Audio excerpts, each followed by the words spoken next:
그동안 처벌 사각지대로 불렸던 촉법소년 나이대가 바뀔까요? 바뀐다면 몇 살이 적당할까요? 자세한 내용 버초팀 오지 기자와 알아보겠습니다. 오 기자, 네. 오늘 법무부는 나이를 콕 집어 얘기하지는 않았습니다만 지난번에 윤석열 대통령이 공약을 하면서 만 12살로 낮추자 이런 얘기를 했었잖아요. 네네. 12살로 콕 집은 이유가 있습니까? 네, 윤석열 대통령은 당시 12살로 공약을 집었었는데 이게 아마 2019년 경기 구리에서 초등학생이 또래 초등학생을 흉기로 살해한 사건이 있었거든요. 네. 그걸 아마 의식을 한 것 같습니다. 그런데 법무부 오늘은 윤 대통령 공약대로 할 것인가 이렇게 정확하게 말은 하지 않았거든요. 네. 이게 공약과 통계 사이에서 꽤나 고심하고 있다는 증거입니다. 네. 거기에 해외 사례도 참고할 수가 없는데요. 미국은 주에 따라 7살, 영국은 10살, 중국은 16살의 형사처벌이 가능합니다. 현재 국회에 계류 중인 관련 법안은 만 12살과 만 13살 하향 조정 이렇게 두 가지인데요. 네. 윤 대통령 공약대로 만 12살이 되면 방금 말씀드린 대로 초등학교 6학년도 형사처벌 대상이 됩니다. 네. 하지만 통계를 살펴보면요. 만 13살에 무게가 실리는 분위기입니다.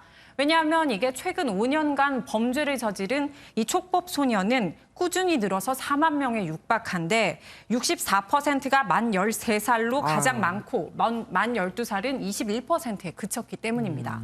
범죄를 저지른 촉법소년 처벌이 어떻길래 이렇게 불만들이 나온 겁니까? 네, 일단 소년법에서는 연령에 따라 범법소년, 촉법소년, 그리고 범죄소년으로 구분하고 있습니다. 네. 만 10살 미만의 범법소년은 너무 어려서 아예 어떤 형태의 법적 처벌도 내려지지 않고 있습니다. 만 10살에서 만 14살 미만의 촉법소년은 형사 책임 능력이 없기 때문에 살인을 해도 처벌을 받지 않습니다. 네. 대신 소년부로 넘겨져 최장 2년 동안 소년원에 가거나 사회봉사 등 보호 처분을 받게 되는데요.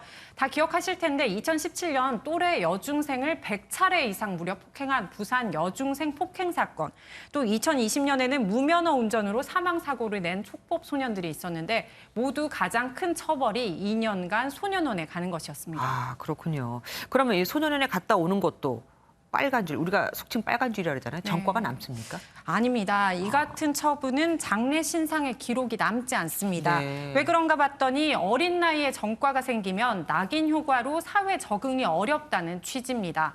하지만 현재 만 13살을 기준으로 한 촉법 소년 기준은 지난 1958년에 마련된 건데요. 64년 전 10대와 비교했을 때 지금의 10대들 신체적으로나 정신적으로 훨씬 더 성숙하지 않았습니까? 네. 이런 현실에 맞게 처벌을 강화하자는 목소리가 나오고 있는 겁니다. 뿐만 아니라 아까 잠깐 나왔지만 10대들이 자기들이 촉법소년 그 나이대라는 걸 알고 악용하는 경우도 있습니다. 네, 맞습니다. 지난해 12월 경북 포항의 한 모텔에서 음주 난동 신고를 받고 출동한 경찰들에게 10대들이 하는 말이 있어서 준비해봤는데요. 들어보시겠습니다. 왜요? 때리고 싶어요? 때려봐요. 되겠다. 죽여봐요. 죽여봐요. 네, 자신들이 촉법 소년이라며 이게 이제 경찰들이 와도 처벌을 받지 않으니 무서워하기는커녕 오히려 조롱하고 있는 겁니다. 하지만 이 촉법소년의 나이를 낮추는 게 능사는 아니다는 그런 반론도 있긴 있습니다. 범죄 억제 효과가 있는 것도 입증이 된 건 아니고 이러다가 또 과도하게 전과자만 양산하는 게 아니냐 이런 말도 나오고요. 네, 맞습니다. 촉법 소년의 범죄 유형을 한번 살펴봤습니다. 강도 살인 범죄가 5년 새 3배로 늘었습니다. 법무부는 일단 이래서 범죄 유형에 따라 엄벌하겠다는 계산인데 한번 들어보시겠습니다.